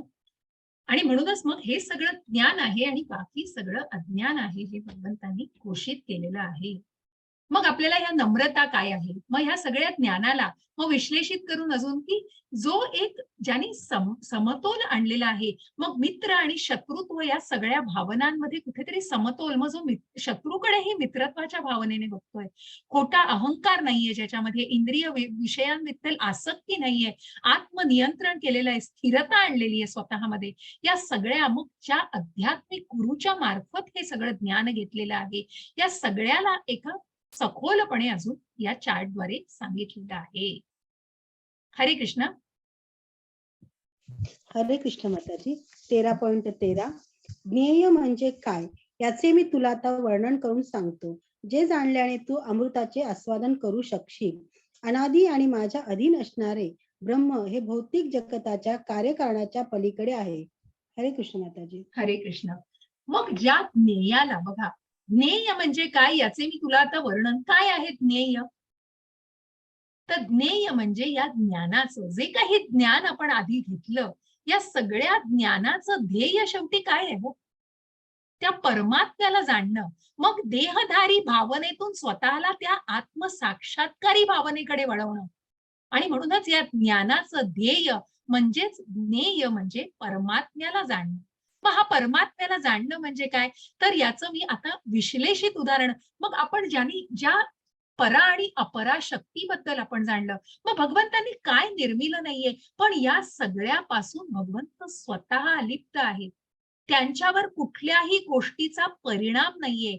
भगवंतांनी या सगळ्याची निर्मिती, भौतिक प्रकृतीची निर्मिती केलेली आहे, जीवाची निर्मिती केलेली आहे, परंतु ते कसे आहेत, स्वतः आध्यात्मिक आहेत.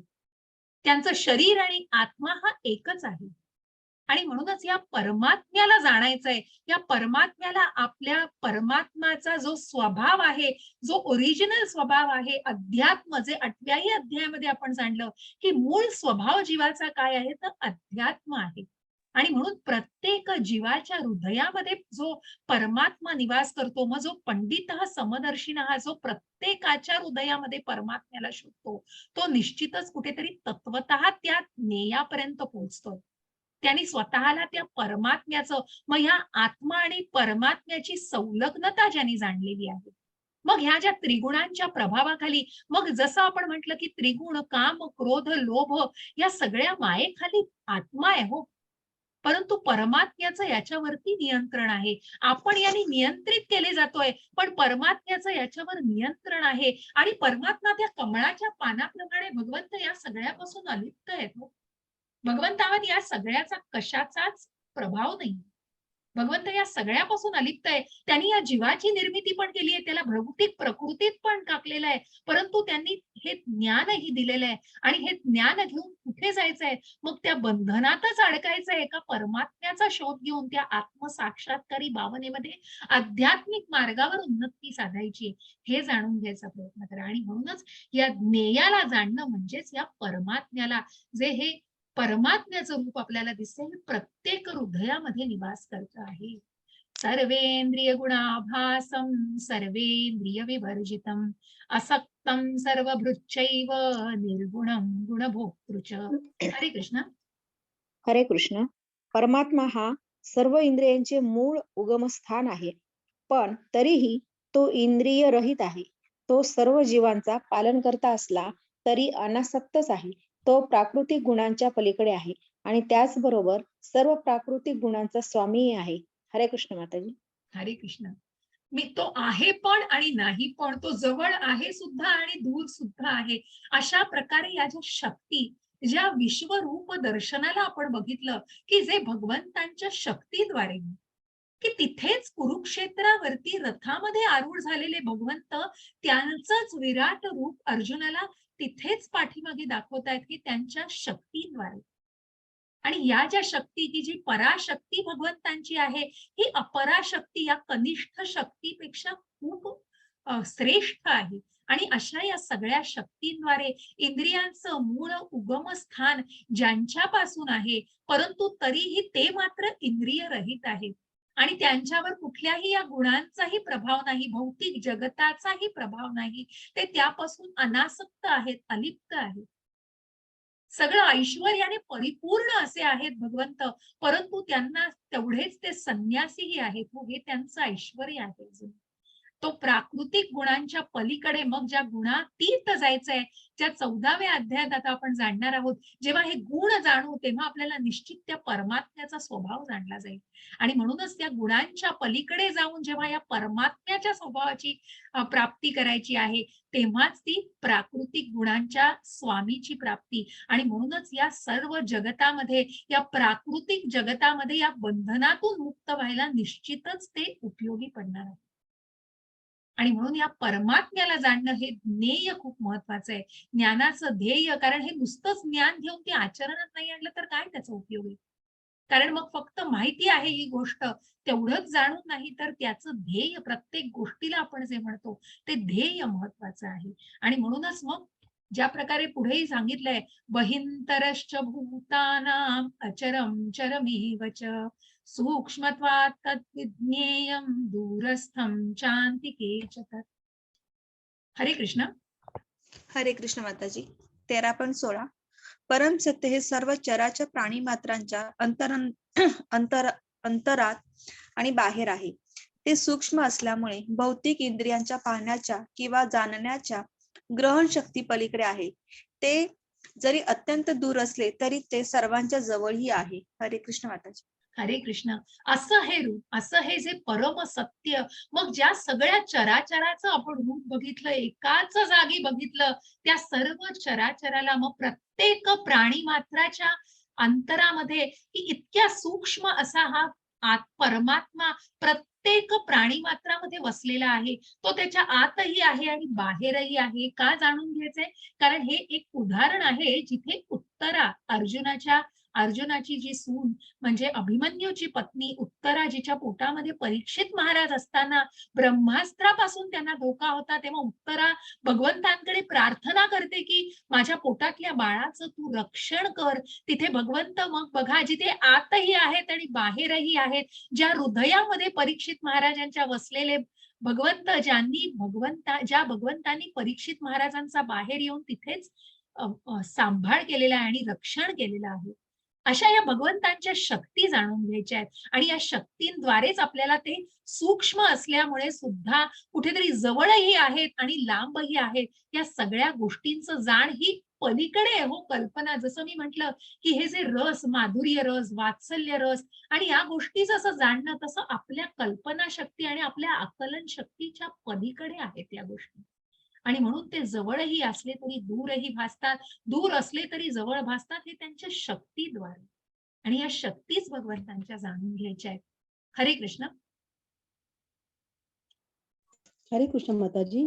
13.18 सर्व प्रकाशमान वस्तूमधील प्रकाशाची उगम तो आहे. तो भौतिक अंधकाराच्या अतीत आहे आणि अव्यक्त आहे. तो ज्ञान आहे. तोच ज्ञेय आहे आणि ज्ञानाचं ध्येय आहे. तो सर्वांच्या हृदयात स्थित आहे. हरे कृष्ण हरे माताजी. कृष्ण. अशा या कृष्णापासून कोणाची सुटका नाही हो. म्हणजे कोणीही सुटका नाही म्हणण्यापेक्षा तुम्हाला कशामध्येच कृष्ण मिळत नाहीये, तर ते ज्ञान आहे.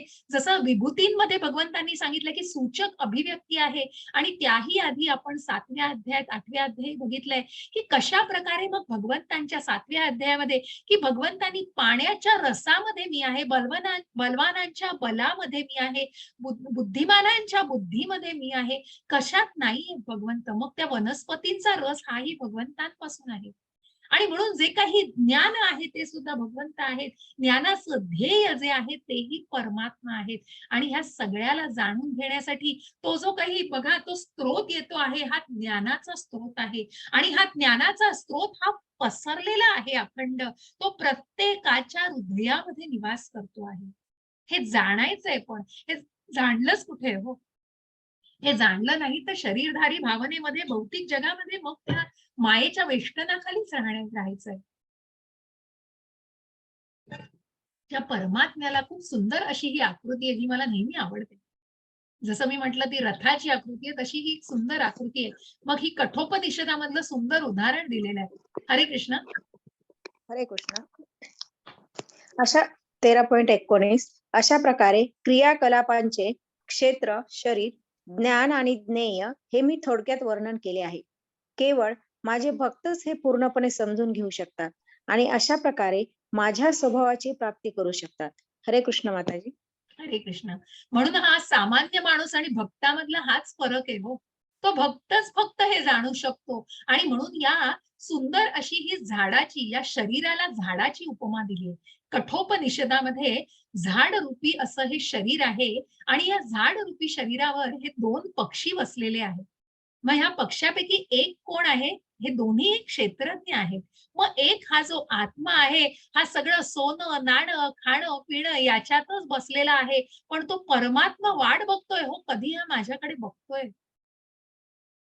तो तिथे आहे, त्याचं अस्तित्वच जाणलं नाहीये. त्याचं अस्तित्व जाणायला, मानायलाच तयार नाहीये. हा आत्मा, हा जो त्याच्याच गोष्टींमध्ये व्यस्त आहे. आणि म्हणूनच फक्त भक्त जो आत्मसाक्षात्कारी आणि जेव्हा या आत्मधारी भावनेमध्ये जगतो, तेव्हा तो निश्चितच या परमात्म्याचं अस्तित्व जाणू शकतो. आणि मगच तो त्या परमात्म्याच्या स्वभावाची प्राप्ती करू शकतो. अशी ही सुंदर आकृती ही कठोपनिषदामधलं एक उदाहरण सांगते की आत्मा आणि परमात्म्याची संलग्नता, की जो अंश आहे त्या अंशाला जाणायचंय. नाही तर हा आत्मा जर बांधला का गेलाय हो?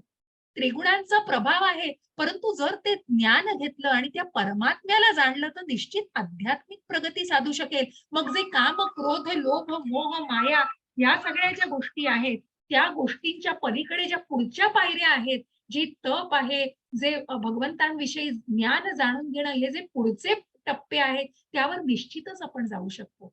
आणि म्हणूनच अशा प्रकारे या सुंदर अशा आकृतीद्वारे परमात्म्याला जाणण्याचा प्रयत्न केलेला आहे. हरे कृष्ण. हरे हरे कृष्ण माताजी. 13.20 भौतिक प्रकृती आणि जीव हे दोन्ही अनादी असल्याचे जाण. त्यांचे विकार आणि त्रिगुण हे भौतिक प्रकृतीपासून उत्पन्न होतात. हरे कृष्ण माताजी. हरे कृष्ण. आणि म्हणूनच भौतिक प्रकृती आणि जीव मग कशा प्रकारे अनादी, कारण कुठेतरी ह्या सगळ्या हे जे 84 लक्ष योनीतून जो जन्म मिळतो, हा कुठेतरी हा जीवाच्या आकांक्षेमुळे आहे, जीवाच्या इच्छेमुळे आहे. त्याचे विकार आणि त्रिगुण याच्यातनं उत्पन्न झालेला आहे. कारण कुठेतरी बघा आधीच्याही अध्यायांमध्ये उल्लेख केलेला आहे, काय हे गोष्टी जन्म येतात. मग कुठेतरी जेव्हा त्या आत्म्याला, त्या शरीराला त्या बंधनांमध्ये जखडून राहायचंय आणि त्रिगुणांच्या प्रभावाखाली जेव्हा तो बांधला जातोय, तेव्हा त्याच्या इच्छा, आकांक्षा, जसं प्रभुपादांनी 2-3 उदाहरणं आधी मी तुम्हाला सांगितली, की मग एखादी व्यक्ती फिशिंग करते, बीचवर जाताना ती व्यक्ती फिशिंग करते, त्या फिशिंग करणाऱ्या व्यक्तीला प्रभुपाद म्हणतात, बघून म्हणतात की याचा निश्चित पुढचा जन्म निश्चित आहे हो. कारण याला जो उपभोगायचा आहे, ज्याला तो माशाला पकडून आणि दुसऱ्या जीवाला त्रास देऊन कुठेतरी उपभोग घेतोय, त्याला त्याचे भोगही भोगायला लागणार आहे. आणि म्हणून त्याला माशाचा जन्म निश्चित आहे. अशा या योनीतून मग या ज्या इच्छा आहेत, मग आधीच्याही अध्यायांमध्ये जो उल्लेख आहे, जो मांसाहार करतोय, जो डुकराचं मांस खातोय, तो डुकराचा जन्म घेणार आहे. कशा प्रकारे निर्वस्त्र, मग कुठेतरी निर्वस्त्र, मग जी वस्त्र घालायची ज्यांना शुद्ध नाहीये, अशांनी स्वतःचा जन्म, एक झाडाचा जन्म मिळणार आहे अशांना. आणि म्हणूनच हा जो भौतिक प्रकृती आणि जीव यांच्याशी निगडीत ह्या ज्या गोष्टी आहेत, ह्या त्रिगुणांच्या गोष्टी आहेत. आणि म्हणून या त्रिगुण आणि त्याचे विकार आणि हा जीव याची संलग्नता जाणा. हा जीव जितक्या इच्छा आकांक्षा करेल तितका तो त्या योनीतून निरनिराळ्या जन्मातून जाणार आहे. मग त्याचा पुढचा जन्म तोच निश्चित करतो. पण हेच जर त्यांनी स्वतःला जेव्हा आत्मसाक्षात्कारी भावनेमध्ये दृढ केलं आणि एका भक्ताचा, मग त्या भगवंतांच्या भक्तीमध्ये स्वतःला दृढ केलं, तर कुठेतरी निश्चित तो फरक जाणवणार आहे. आणि म्हणूनच मग तो कुठेतरी स्वतःला त्या बंधनातून मुक्त करण्याचा एक मार्ग दाखवणार आहे. कार्यकारण कर्तृत्वे हेतु प्रकृतिरुच्यते पुरुषः सुख दुःखानां भोक्तृत्वे हेतुरुच्यते. बघा तीच डायग्राम, तोच एक चित्र आहे समोर. हरे कृष्ण. वाचा. हरे कृष्ण माताजी. 13.21 प्रकृती सर्व भौतिक कारणांना कारणीभूत असल्याचे म्हटले जाते, तर जीव या संसारातील विविध सुख दुःखाच्या उपभोगास कारणीभूत असल्याचे म्हटले जाते. हरे कृष्ण माताजी. प्रकृती ही सर्व भौतिक कार्यकारणांना कारणीभूत, कारण ही प्रकृती जी आहे, ही प्रकृती भगवंतांचीच निर्मिती आहे हो. सर्व क्रियाकलाप या भौतिक प्रकृतीमध्ये आहेत. आणि जीव या संसारातील विविध, मग जे ह्या क्रियाकलाप तो जे करतो आहे, तो त्याच्या कर्माने त्याचा जन्म निश्चित करतोय हो. त्याचा कर्म निश्चित करण्याचा तो काय आहे, कारण त्याला काहीतरी उपभोगायचंय, त्याला ते सुख उपभोगायचं, जे क्षणभंगूर आहे, जे सुख त्याला माहितीये की त्याचा अंतही आहे, परंतु ते उपभोगायचंय, तेव्हा ते भोगही निश्चित आहेत त्याच्याबरोबर. जर सुख भोगायचं असेल तर त्या भोगांनाही निश्चित भोगायला लागेल. आणि म्हणूनच मग त्या ज्या इच्छा आहेत, आकांक्षा आहेत, त्या भौतिक जगात जगायचंय. भौतिक जगामध्ये निश्चितच, पण ती कृतज्ञतेची भावना, तो कृष्ण कुठे आहे त्याच्यामध्ये, ती परमात्म्याला जाणायची भावना कुठे आहे, ती कृतज्ञता पूर्णपणे विसरलेली आहे. आणि म्हणूनच मग ज्या सुखदुःखांना उपभोगायचं आहे, त्याच्याबरोबर ते भोगही निश्चित त्या इच्छांमुळे आलेले आहेत. आणि तेच कर्म मग कुठेतरी ते पुढचा जन्म निश्चित करत आहे. जो मांसाहार खायचा आहे, आणि जसं मी म्हटलं की कुठेतरी मत्सरी भावना याच्यातनं दिसतीये, की मी दुसऱ्याला खाऊन जो मला आनंद मिळतोय, ती कुठेतरी मत्सरी भावना, जी आपण कालच्याही अध्यायात जाणलं त्याच्याविषयी. आणि म्हणून मग कुठेतरी तो जन्म का निश्चित होतो, कारण मग त्याच प्राण्याला ज्याचा उपभोग घ्यायचा आहे त्याचाच जन्म तो निश्चित होतो निश्चितपणे. तुमचं कर्म ते निश्चित करत आहे. असं जे आपण आधीच्याही याच्यामध्ये कर्माची गुंतागुंत जाणली आणि ह्याच जे पुढच्या जन्माचं निश्चित होतं ते तुमच्या कर्माने निश्चित केलं जातं. पुरुषः प्रकृतिस्थो हि भुंक्ते प्रकृतिजान् गुणान् कारण गुण संगोस्य सत्सद योनी जन्मसु. बघा, हरे कृष्ण. हरे कृष्ण. याप्रमाणे जीवात्मा प्रकृतीच्या त्रिगुणांचा भोग करीत भौतिक प्रकृतीमध्ये जीवन व्यतीत करतो. भौतिक प्रकृतीशी संग केल्यामुळे असे घडते. याप्रमाणे त्याला विविध योनीमध्ये बरे वाईट प्राप्त होते. हरे कृष्ण माताजी. हरे कृष्ण. म्हणजे जो जीवात्मा भौतिक प्रकृतीमध्ये ज्याला गुरफटलेला आहे, जसं ते कठोपनिषदामध्ये किती सुंदर दिलंय बघा ना, की हा स्वतः एकीकडे खात बसलाय, मला हे खायचंय, मला हे हवंय, मला याचं प्लीज काळजी घ्या, म्यूट ठेवा काम झाल्यावर. आवाज येत आहे. हरे कृष्ण. दीपाली माताजी, अनम्यूट झाल्यावर म्यूट व्हा प्लीज, आवाज आले तर. आणि म्हणून मग कुठेतरी बघा की या सगळ्या इच्छा आकांक्षा भोगायच्या आहेत या प्रकृतीमध्ये, आणि ते भोगतानाच मग कुठेतरी हे जाणायचंय की त्या इच्छांद्वारे भौतिक प्रकृतीमध्ये स्वतःला बद्ध केल्यानंतर या इच्छांद्वारे बऱ्या वाईट या सगळ्या योनीमध्ये जन्म प्राप्त होतोय. आणि मग जे काही प्राप्त होतंय बरं वाईट ते तुमच्या कर्माने प्राप्त होत आहे, हे जाणून घ्यायचंय. त्रिगुणांवर ज्या त्रिगुणांच्या प्रभावाखाली जगलं जात आहे त्या त्रिगुणांच्या गुणातीत कसं व्हायचं हे आपल्याला पुढे जाऊन जाणायचंय. आणि म्हणूनच या त्रिगुणांचा प्रभाव कुठेतरी नष्ट करायचा असेल तर त्याच्या पलीकडे गेलं पाहिजे, आणि म्हणूनच त्या भक्तीच्या मार्गाचा जो महिमा सांगितलेला आहे. उपद्रष्टानुमंता च भर्ता भोक्ता महेश्वरः परमात्मेति चाप्युक्तो देहेऽस्मिन् पुरुषः परः. हरे कृष्ण. हरे कृष्ण माताजी. तरीही या शरीरात आणखी एक आहे, एक दिव्य भोक्ता जो भगवान आहे, सर्वोच्च मालक आहे, जो देखरेख करणारा आणि परवानगी देणारा म्हणून अस्तित्वात आहे आणि जो परमात्मा म्हणून ओळखला जातो. हरे कृष्ण माताजी. हरे कृष्ण. परमात्म्याच्या परवानगीशिवाय काहीच नाही हो. ते जे काही चांगलं वाईट कर्म केलं जातंय त्याला कुठेतरी परमात्म्याची परवानगी आवश्यक आहे. पुढे आपल्याला त्या ती अस्तित्व पण जाणायचंय आणि मग ती अनुमती कशी आहे. आणि म्हणून इथे उपद्रष्टा हनुमंताच, म्हणून याच्यामध्ये उपद्रष्टा की कुठेतरी ती परवानगी मिळाल्याशिवाय ते शक्यच नसतं. म्हणून या शरीरात एक जो दिव्य भोक्ता जो भगवान आहे तो सर्वोच्च मालक आहे, तो देखरेख करणार, आणि त्याच्या परवानगीशिवाय कुठलीच गोष्ट शक्य नाहीये. आणि म्हणूनच त्याला परमात्मा म्हणून ज्या परमात्म्याची परवानगी मिळाल्याशिवाय साधं मग आपण म्हणतो हो पुढे जाऊन आपल्याला खूप सुंदर एखादी बिल्डिंग बांधतायत पण ते बिल्डिंगचं प्रोजेक्ट का अपूर्ण राहतं, कारण कुठेतरी ती परवानगी नाही. आपण म्हणतो अरे हे असंच पडून राहिलंय. त्या गोष्टीला कुठेतरी जाणून घ्या, कारण मग हे उदाहरणादाखल मी सांगितलं. म्हणून कुठलंही कर्म करताना त्या कर्माला जर कृतज्ञता नसेल, त्याच्यात त्या भगवंतांची परवानगी नसेल तर ते पूर्ण होणारच नाही. आणि म्हणूनच जो भोक्ता आहे, भोक्तारम यज्ञ सर्व यज्ञ तपसा सर्व लोक महेश्वरम, जो सर्व गोष्टींचा भोक्ता आहे, सर्वचा मालक आहे आणि ज्याची अनुमती आवश्यक आहे. कारण ती कृतज्ञता आहे, हा आत्मा, मग मी हे केलंय, माझं हे सगळं आहे, मी बनवलंय, माझ्यापासून आहे, माझं ज्ञान आहे, पण मूळ कुठून आलंय? त्या मुळालाच विसरलात तुम्ही.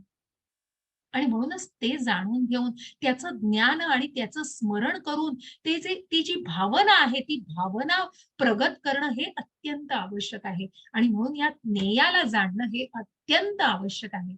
हरे कृष्ण.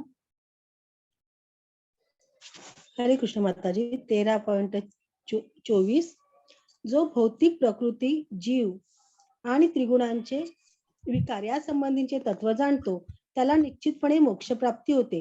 त्याची वर्तमान स्थिती कशीही असली तरी त्याच्या या ठिकाणी जन्म होत. हरे कृष्ण माताजी. हरे कृष्ण. हे समोर दिसत आहेत हे परीक्षित महाराज, जे आपण त्या एम्ब्रिओ मध्ये आता आपण त्या गर्भामध्ये बघितले ना, ज्या उत्तरेचा मुलगा परीक्षित, या परीक्षित महाराजांचा शाप मिळाला होता. याच्या आधी मी याचा उल्लेख केलेला आहे. जे आपण 4 प्रकारच्या व्यक्ती बघितल्या, आर्त, अर्थार्थी, ज्ञानी आणि जिज्ञासू.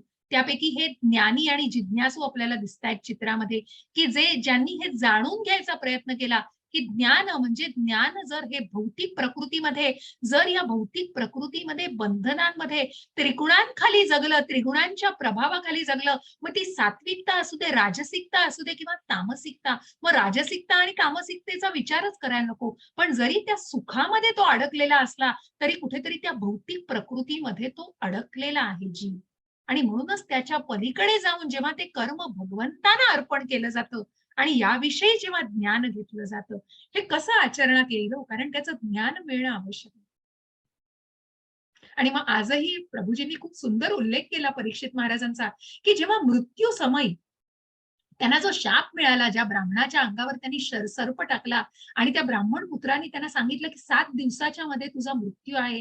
तिथे परीक्षित महाराज त्या शापालाही वरदान म्हणून स्वीकारतात आणि म्हणतात उद्याच नाही तर माझ्याकडे 7 दिवस तरी आहेत आणि या 7 दिवसामध्ये मला भगवंतांविषयी जाणून घ्यायचंय, मला ते ज्ञान जाणायचं आहे.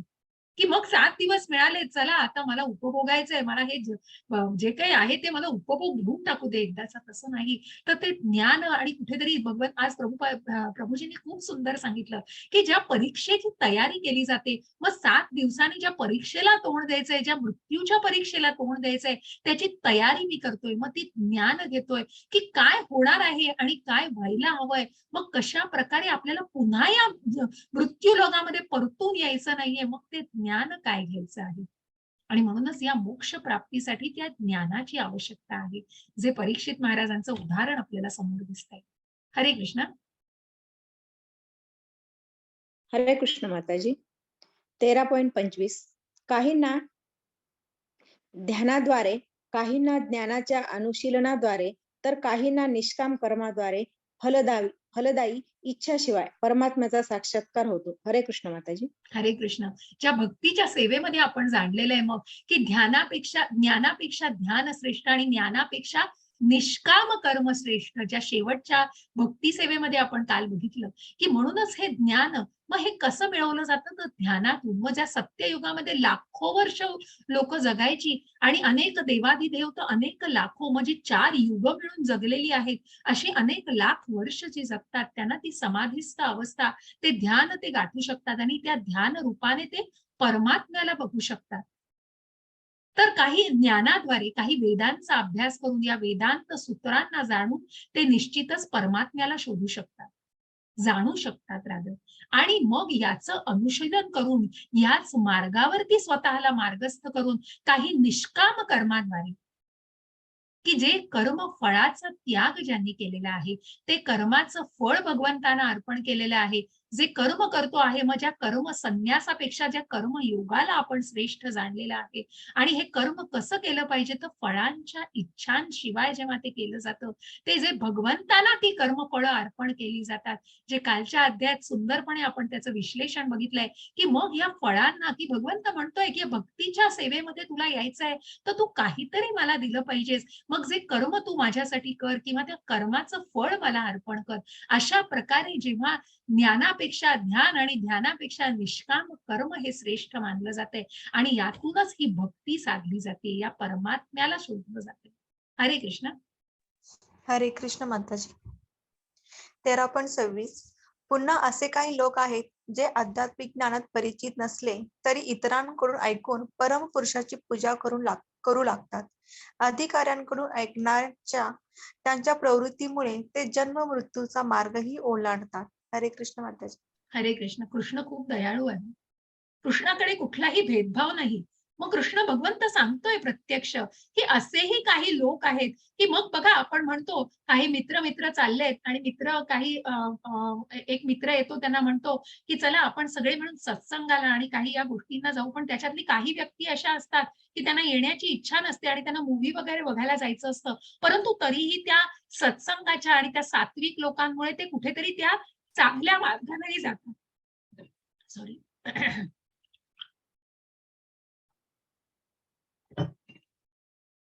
मग त्या सात्विक लोकांच्या संगतीमुळे ते कुठेतरी त्या सत्संगाला जाऊन बसतात आणि जे चांगलं कानावर ऐकतात, ज्या भागवताची स्तुती, ज्या भगवंतांची स्तुती भागवतामधून ऐकतात किंवा ज्या ज्ञानाला आत्मसात करण्याचा प्रयत्न करतात, मग भगवंत म्हणतायत त्यासाठी कुठलंही कारण असो, की जे निमित्त कोण झाले तर त्यांचे जे सहचरी आहेत, मग त्यांना जरी त्यांनी ओढून आणलं तरीही ते निश्चितच या जन्म मृत्यूच्या मार्गातून स्वतःला मुक्त करू शकतात.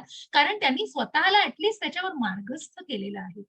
कारण कुठेतरी ते ज्ञान घेण्याच्या, मग ज्या उत्तम गुरुकडून हे ज्ञान घ्यायचंय, त्या उत्तम गुरुकडून ते ज्ञान घेण्याचा मार्ग त्यांनी स्वीकारलेला आहे. म्हणून भगवंत सगळ्यांना ऍक्सेप्ट करतायत हो. ज्या कालच्या अध्यायामध्ये आपण जाणलं की निर्विकार रूप ज्यांनी केलंय, पण जे कुठेतरी इंद्रियांवर नियंत्रण करतायत आणि त्यागाचा कुठेतरी त्यांनी त्यागाचा महिमा जाणलेला आहे, ते थोड्या थोड्या अंतराने का होईना, अगदी अगदी म्हणतात ना बेबी स्टेप्सनी का होईना, पण निश्चितच माझ्या धामाला, माझ्या स्वभावाची प्राप्ती करतील आणि माझ्या धामाचा मार्गाला मार्गस्थ होतील. आणि म्हणूनच हे भगवंत सांगतायत. हरे कृष्ण.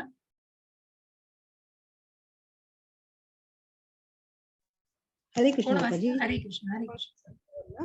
सुनैया माताजी वाचा. हे भरतचर, चर आणि अचर असे तू जे काही अस्तित्वात पाहत आहेस ते क्षेत्र आणि क्षेत्रज्ञ यांच्या केवळ संयोगापासून निर्माण होते हे जाण. हरे कृष्ण माताजी. हरे कृष्ण. मग चर आणि अचर, मग हे जे काही आपण पुढे जाऊन याचा 15व्या अध्यायामध्ये याचा उल्लेख आहे, क्षर आणि अक्षर, चर आणि अचर, जे मुवेबल आहे, इमुवेबल आहे, जे चालणारं आहे, न चालणारं, अचल असं अस्तित्वात जे काही आहे, हे क्षेत्र आणि क्षेत्रज्ञाची संलग्नता, त्या परमात्म्याची अनुमती मिळाल्याशिवाय या शरीराला, या क्षेत्राला काहीही शक्य नाहीये. आणि म्हणूनच या संयोगापासून ते निर्माण झालेलं आहे. हे जाणण्याचा ह्या सायंटिस्ट आणि कुठलेही आपण ग्रह यान बघतो आहे, ही सगळी निर्मिती आहे, पण त्या बुद्धीचं कुठेतरी उगम कुठून झालेला आहे. तो बघा हृदयामध्ये परमात्मा आहे, ज्या आधीही आपण पुढे जाऊन आपल्याला अजूनही या विषयी जाणायचं आहे, की हृदयातील परमात्मा कशा प्रकारे त्या बुद्धीला कारणीभूत आहे. आणि म्हणूनच या परमात्म्याची प्राप्ती, जेव्हा या परमात्म्याला जेव्हा जाणलं जातं, तेव्हा निश्चितच त्या संलग्नतेतून आणि त्या कृतज्ञतेच्या भावनातूनच मग त्या आविष्कारांची निर्मिती होतीये. ती संलग्नता महत्वाची आहे. समं सर्वेषु भूतेषु तिष्ठन्तं परमेश्वरं विनश्यस्त्व विनश्यन्तं यः पश्यति स पश्यति. हरे कृष्ण. हरे कृष्ण. जो मनुष्य सर्व देहामध्ये जीवात्म्याला साथ देणाऱ्या परमात्म्याला पाहतो आणि जो जाणतो की नश्वर देहामधील आत्म्याचा आणि परमात्म्याचा कधीही विनाश होत नाही, तो यथार्थ रूपाने पाहतो. हरे कृष्ण माताजी. हरे कृष्ण. मग जो मनुष्य सर्व, जसं आपण पंडितः समदर्शिनः, जो मनुष्य सर्व देहांमध्ये जीवात्म्याला साथ देणाऱ्या परमात्म्याला बघतो आहे, तो जाणतो की नश्वर देहामधील आत्म्याचा आणि परमात्म्याचा कधीही विनाश होत नाही. ज्या आत्म्याचे गुणधर्म आपण जाणले की ना कापता येत, ना जाळता येत, ना ओलं करता येत, ना वाढवता येत. जसं भगवंतांनी सांगितलं की कुरुक्षेत्रावर तू फक्त निमित्त आहेस, या आत्म्याचं तू काहीही करू शकणार नाही. तू त्याच्या ड्रेसला मारतोयस, तू त्याच्या वस्त्रांना मारतोयस, तू त्याच्या शरीराचा वध करणार आहेस, परंतु ती तुझी जी काही ज्यांनी बनलेली अण्वस्त्र, जी काही शस्त्र आहेत, ती आत्म्याला काहीही करू शकणार नाही. तो अविनाशी आहे. आणि म्हणूनच मग आपण म्हणतो की ज्याला हे ज्ञान आहे, असा हा जो ज्ञानी मनुष्य आहे, हा ज्ञानी मनुष्य निश्चितच ते ज्ञान पसरवत असतो. बघा आपल्याला, आपण जेव्हा म्हणतो बघा की आपल्याला एखादी गोष्ट चांगल्या, एखाद्या पॉझिटिव्ह वाईब्स देणाऱ्या मनुष्याकडे, किंवा आपण एखाद्या आज तुमच्याशी बोलून मला खूप बरं वाटलं हो, आपण असं का म्हणतो? कारण त्या व्यक्तीच्या ज्या भावना असतात आणि ज्या पॉझिटिव्ह वाईब्स असतात, कारण कुठेतरी ती व्यक्ती त्या बरोबरीच्या व्यक्तीला पण तितकं एलिव्हेट करत असते, तेवढं वरच्या टप्प्यावरती नेत असते, त्या आध्यात्मिक मार्गावर उन्नत करायला मदत करत असते. पण हेच आपण बघा एखाद्या निराशाजनक माणसाजवळ, निगेटिव्ह थॉट्स आल्या माणसाजवळ बघितलं बसलो तर काय होतं हो? कारण कुठेतरी आपल्यामध्येही ते विचार, आणि म्हणून हे महत्वाचं आहे की ते जे कुठेतरी त्या स्वभावाची प्राप्ती केली जाते. आणि म्हणूनच मग अशा पंडित, अशा ज्ञानी माणसाकडून निश्चितच या आध्यात्मिक, जसं आपण आधीच्या गोष्टीमध्ये बघितलं की कुठेतरी जरी बळजबरीने आणि फोर्स करून जरी काही लोकांना नेलं गेलं त्या सत्संगामध्ये, तरी निश्चितच ते स्वतःला त्या ज्ञानाला जेव्हा ते जाणतात तेव्हा निश्चित त्या मार्गावरती ते मार्गस्थ करत असतात. मग तो टप्पा हळूहळू असतो. तसाच हा टप्पा की जो जो ज्ञानी मनुष्य आहे तो निश्चितच आध्यात्मिक मार्गावर इतरांची उन्नती करत असतो आणि त्यांनी हे जाणलेलं असतं की हा आत्मा आणि परमात्मा अविनाशी आहे, त्याचा विनाश होत नाही. हरे कृष्ण.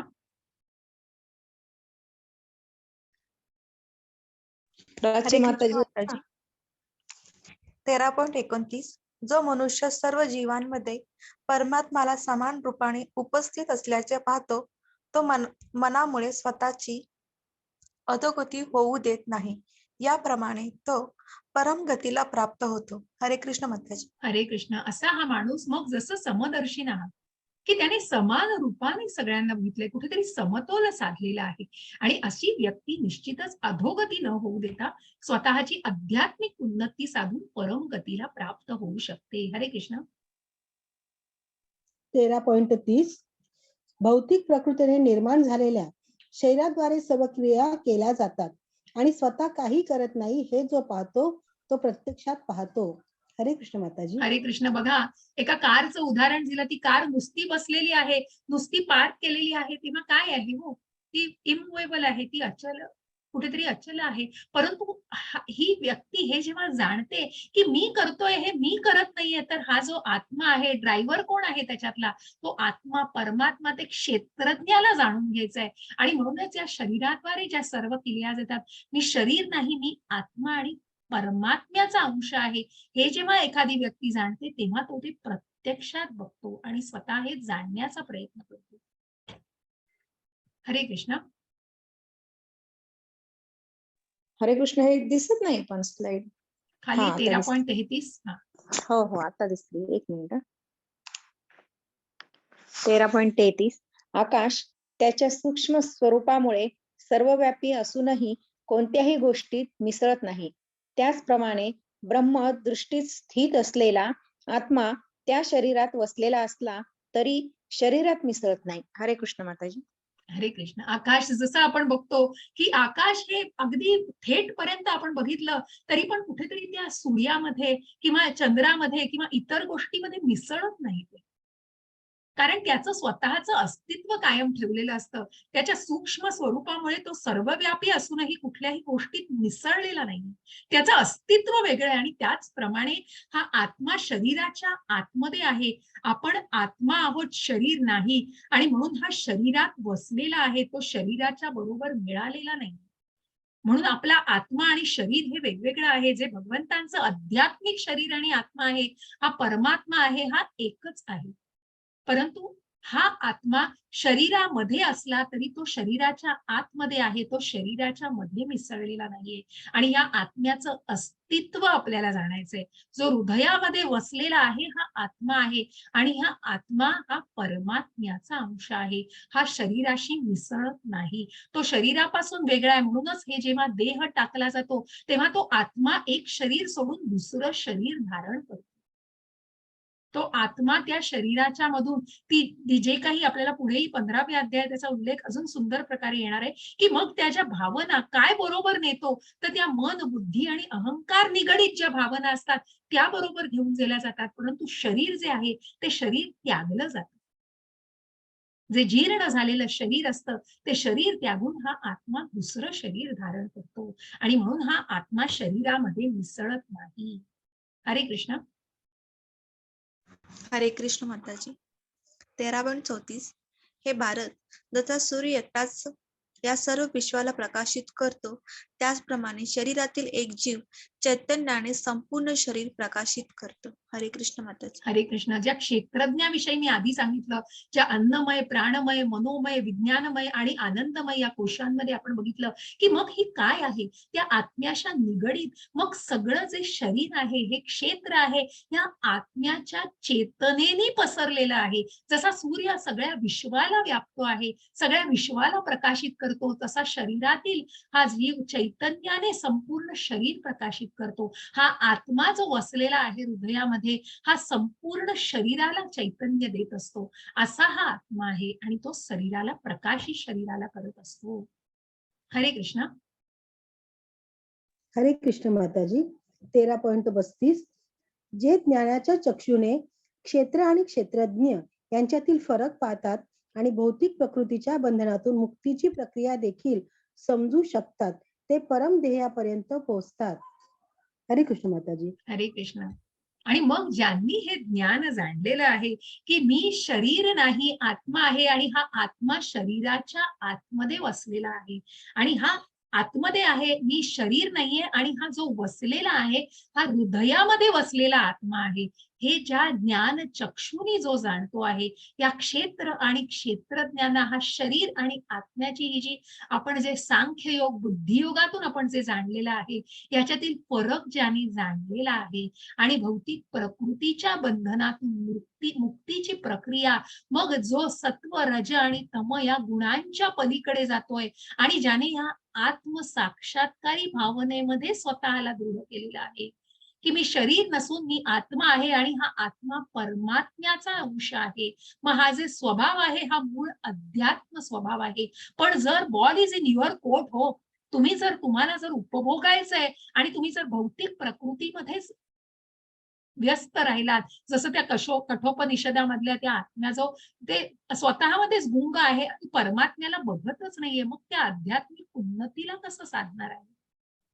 आणि म्हणूनच मग जेव्हा हे जाणवलं जातं, जेव्हा याचं ज्ञान घेतलं जातं, तेव्हाच ते ज्ञानाच्या चक्षुनी त्या परम ध्येयापर्यंत, त्या ज्ञेयापर्यंत पोहोचू शकतात. हरे कृष्ण. इति 13 समाप्तः. थोडासा कठीण आहे पण प्रयत्नपूर्वक जास्तीत जास्त साधेपणाने सांगण्याचा मी प्रयत्न केलाय. त्यातूनही तुम्हाला काही कळलं नसेल, प्रश्न असतील तर प्लीज विचारा. कसा वाटला तुम्हाला सगळ्यांना अध्याय? हरे कृष्ण. सोपा आहे माऊली. छान वाटलं माताजी. छान चांगलं वाटलं? झालं. हरे कारण एकदा शरीर आणि आत्मा कळला की पुढचं सगळं सोपं वाटतंय. सोपं होतं. अगदी बरोबर. या फक्त संज्ञा आहेत, त्या फक्त थोड्याशा जाणून घ्यायच्या आहेत, बाकी काही नाही. पण खूप हरे अवघड आहे माताजी हे करणं. हो. पचवणं म्हणून अवघड त्या आहे. पचवणं आणि ते ज्ञान, म्हणूनच माताजी जितकं ते ज्ञान वाचाल तितकं ते जास्तीत जास्त आत्मसात होईल. खूप कठीण आहे हो, म्हणून तर मी सांगितलं भगवद्गीता एकदा काय, दोनदा, तीनदा, चारदा, जेव्हा ती 18 वेळा वाचली जाते तेव्हा ती कुठेतरी 5-10% आत्मसात केल्याचा आनंद मिळतो. कारण खूप सखोल आहे हो हे. जितके ते विचार, कारण जो काही उपदेश आहे भगवंतांचा तो चारी बाजूंनी आणि इतक्या विश्लेषित स्वरूपामध्ये दिलेला आहे ना, की त्याला जाणण्यासाठी तुम्हाला ते ज्ञान आणि त्याचा बेस, मग जसं टप्प्याटप्प्याने आपण जातोय म्हणून त्याचं वाचन हे फक्त असं खूप संक्षिप्त स्वरूपात नाही हो. 18 दिवसात फार कठीण आहे हो माताजी. हा जो संवाद आहे, हा म्हणून 13वा अध्याय, 8वा अध्याय, याच्यातल्या या ज्या संज्ञा आहेत त्या जास्तीत जास्त प्रमाणामध्ये समजून घ्यायच्यात आणि मग हा अध्याय वाचणं, लगेचच्या लगेच वाचणं, मगच ते कळण्यासाठी मदत होते त्याला माताजी. हे खूप आवश्यक आहे. हरे कृष्ण. कोणाला काही प्रश्न आहेत का? नक्की वाचत जा माताजी. तुम्ही तर तुमचा येतोच मला नक्की हे अभिप्राय, पण सगळ्यांनी नक्की वाचायचं. हरे कृष्ण.